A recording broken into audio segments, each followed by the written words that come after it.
आइए आइए, कैसे हैं? मैं उम्मीद करता हूं शानदार होंगे। 21,391 वाले तो अब साइड हो गए क्योंकि वो अब उनका सिलेक्शन हो गया। बची है बारी आपकी। आप नहीं चाहते हैं कि आप भी सिलेक्ट हो। अगर चाहते हैं तो सही वे में तैयारी करिएगा। भीड़ का हिस्सा नहीं बनना है, भीड़ से अलग दिखना है आपको, है ना? तभी सिलेक्शन होगा। नहीं तो फॉर्म तो बहुत सारे लाखों बच्चे भरे हैं, सिलेक्शन तो हजारों में होता है ना। तो बात को समझिएगा, मैं कहना क्या चाह रहा हूं। जो इसका सिलेबस है उसी के हिसाब से पढ़िए।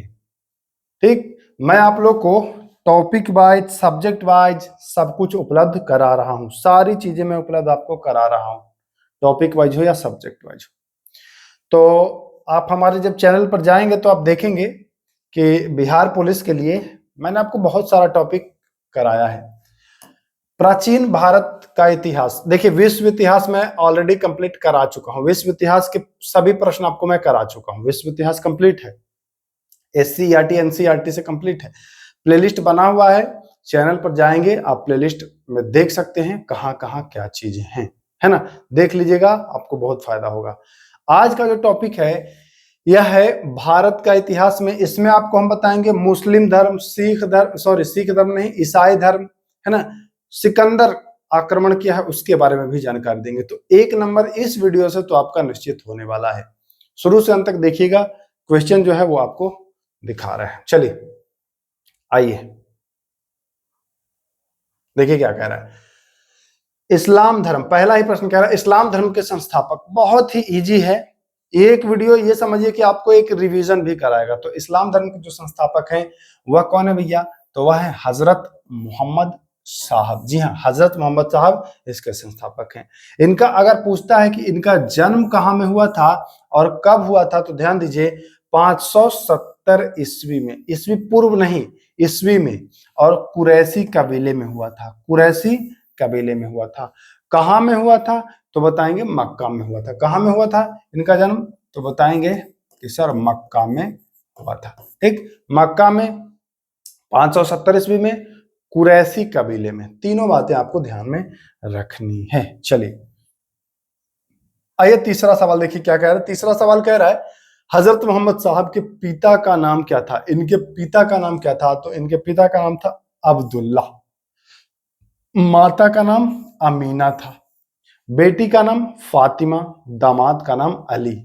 अब्दुल्ला, अमीना, फातिमा, अली। अब्दुल्ला इनके पिता, अमीना इनकी माता, बेटी का नाम फातिमा और दामाद का नाम अली।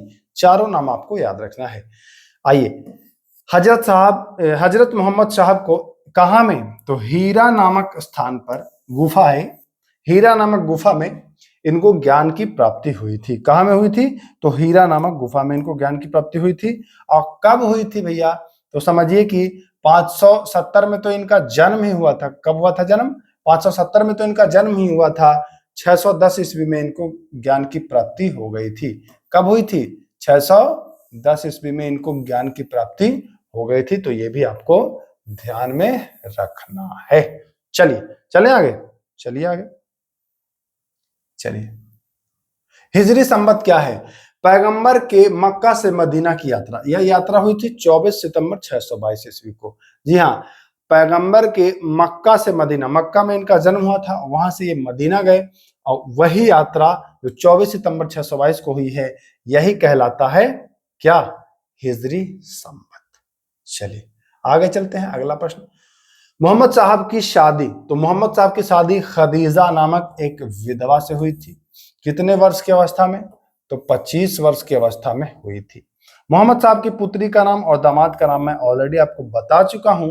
इस्लाम धर्म की बात करते हैं तो इस धर्म का पवित्र जो ग्रंथ है वह ग्रंथ कौन है? देखिए, सनातन धर्म में आप पढ़ते हैं पुराण, है ना? यहां आपको मिलता है कुरान। दोनों मिलता जुलता ही है, एक है पुराण और एक है कुरान। कुरान में जो कुल अध्याय, यहां से प्रश्न बनता है कि कुरान में कुल अध्याय कितने भागों में बटा हुआ है? तो 114 भागों में बटा हुआ है। 114 अध्याय में यह बटा हुआ है कुरान। तो यहां पर भी आपको ध्यान देना है। इनकी मृत्यु देखिए 570 में इनका जन्म होता है। ठीक, आगे आते हैं तो 610 में इनको ज्ञान प्राप्त होता है। 622 हिजरी सम्मत है। अब मृत्यु की बात करें तो देखिए मृत्यु कब होता है, 632 ईस्वी, है ना, 632 ईस्वी में इनकी मृत्यु हो जाती है। दफनाया कहाँ जाता है, तो यही मदीना में, मक्का से मदीना की यात्रा करते हैं हिजरी सम्मत, और यही मक्का में जन्म लेते हैं, मदीना में इनको दफनाया जाता है 632 ईस्वी। खलीफा, इनके मरने के बाद जो उत्तराधिकारी हुए ना वह खलीफा कहलाए, और यह खलीफा का पद जो है वो 1924 तक चला। तुर्की के शासक मुस्तफा कमाल पाशा, जी हाँ, मुस्तफा कमाल पाशा के द्वारा इसको समाप्त किया गया है। तो ये भी प्रश्न पूछता है आपसे कि कौन समाप्त किया है, तो पैगंबर के उत्तर, देखिए हमने बता दिया 1924 तक इस्लाम जगत में खलीफा का पद रहा, और ये किसने समाप्त किया, तो मुस्तफा कमाल पाशा, तुर्की के शासक, ये भी मैं आपको बता दिया। पैगंबर मोहम्मद साहब का जीवन चरित्र किसने लिखा, तो इब्न इसाक, नाम याद रखिएगा, ये प्रश्न पूछता है कि इब्न इसाक ने लिखा था, तो इनका जीवन चरित्र जो था इसके बारे में लिखा इब्न इसाक ने। ईद ए मिलाद उन नबी, जो आपके मुस्लिम भाई, अपने मुस्लिम भाई ईद मनाते हैं, तो ईद उनका एक ईद नहीं होता है, ईद उल फितर, ईद ए मिलाद उन नबी, है ना, ईद उल जुहा, ऐसे करके मुझे भी नहीं ज्यादा पता है, लेकिन एक से अधिक होता है। तो ये जो मिलाद उन नबी है, ईद ए मिलाद उन नबी, यह मनाया जाता है इनके जन्मदिन पर।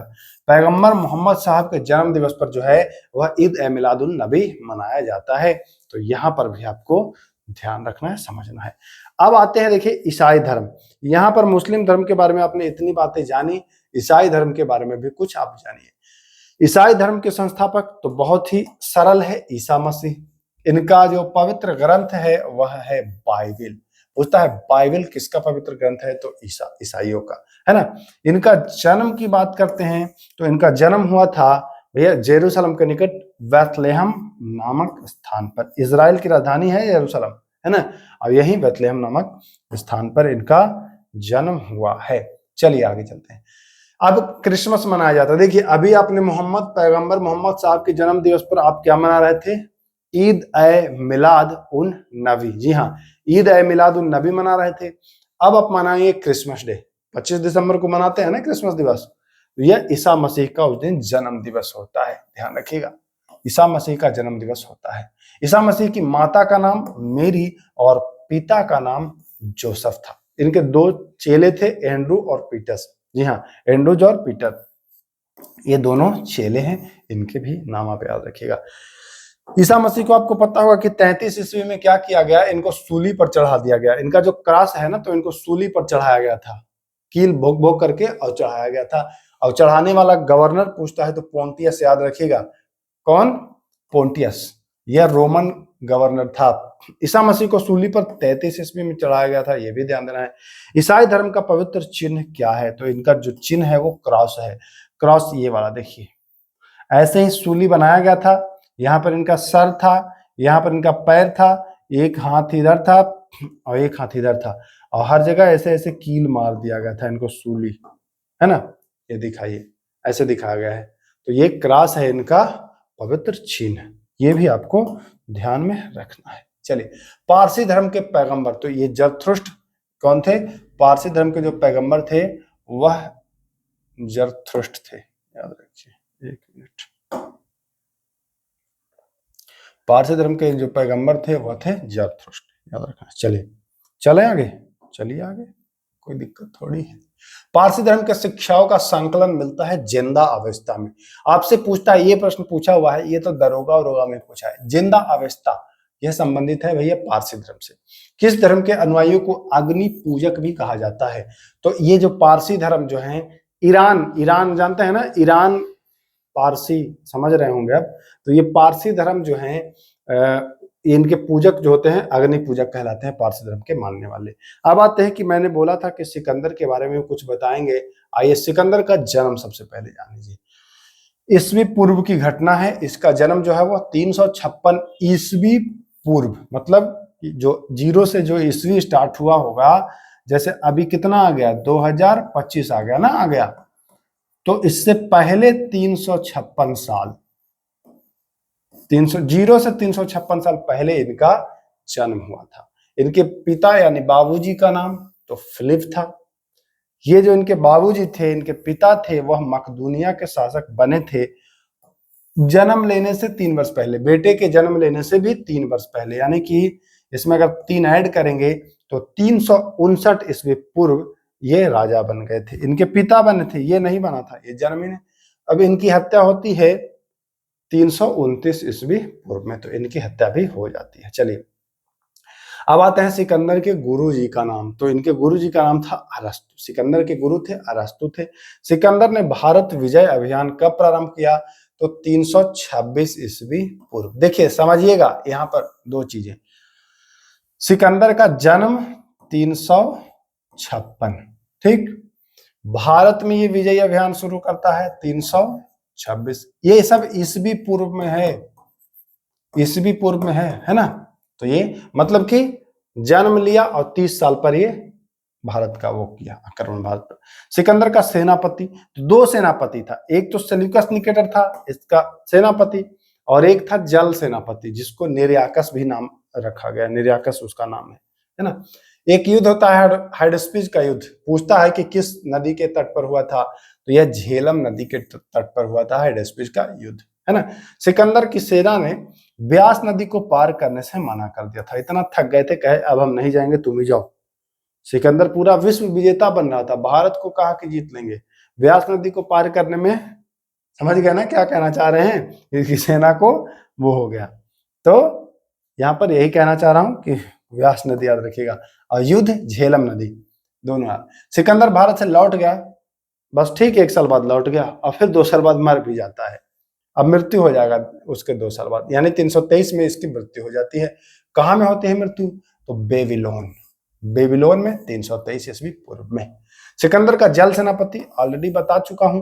सिकंदर का प्रिय घोड़ा बाउकेफला, बाउकेफला के ही नाम पर, ये प्रिय इसका घोड़ा था, नाम था बाउकेफला, इसके नाम पर ही झेलम नदी के तट पर इसने बाउकेफला नामक शहर भी बसाया था। तो ये भी आपको ध्यान देना है। किस नदी के तट पर? देखिए आ ही गया ना, आ गया प्रश्न। झेलम नदी के तट पर बाउकेफला नामक नगर बसाया था। किस धर्म के लोग अपने भगवान को यहोवा यहोवा मानते हैं? ऐसे प्रश्न पूछता है यहोवा, तो यहोवा जो है वह यहूदी धर्म, और कहा जाता है कि यहूदी धर्म से ही ईसाई धर्म और इस्लाम धर्म दोनों निकले हैं, दोनों यहूदी धर्म से ही निकले हैं, ऐसा कहा जाता है। यहूदियों की जो धार्मिक भाषा वो है हिब्रू। जी हाँ, यहूदियों की जो भाषा है वह क्या है भैया? हिब्रू है। आइए आगे आते हैं, देखते हैं यहूदियों का धार्मिक ग्रंथ का नाम। जैसे अभी आपने पढ़ा, क्या पढ़ा था? जिंदा अवेस्ता पढ़ा था ना। यहां आपको पढ़ना है तनख। यहूदियों का जो धार्मिक ग्रंथ है उसको कहते हैं भैया क्या? तो उसको तनख कहते हैं, ये यहूदियों का है। सिकंदर अपने साथ ले गया था, ये लास्ट प्रश्न है। सिकंदर एक दार्शनिक को ले गया था जिसका नाम है कालानास। जी हाँ, कालानास भारतीय दार्शनिक था। सिकंदर जब जाने लगा, कब जा रहा था? 325 ईस्वी पूर्व में ना, तो अपने साथ एक दार्शनिक ले गया था जिसका नाम था कालानास। और है क्या क्वेश्चन? नहीं है, तो यहां से इससे एक क्वेश्चन आपका बनेगा। इतना क्वेश्चन 43-44 प्रश्न जो भी कराया हूं, यहां से एक प्रश्न आपको निश्चित ही बनेगा। तो वीडियो को अगर आपने देखा है, इसको नोट किया है, तो बहुत ही बढ़िया है, फायदा होगा आपको।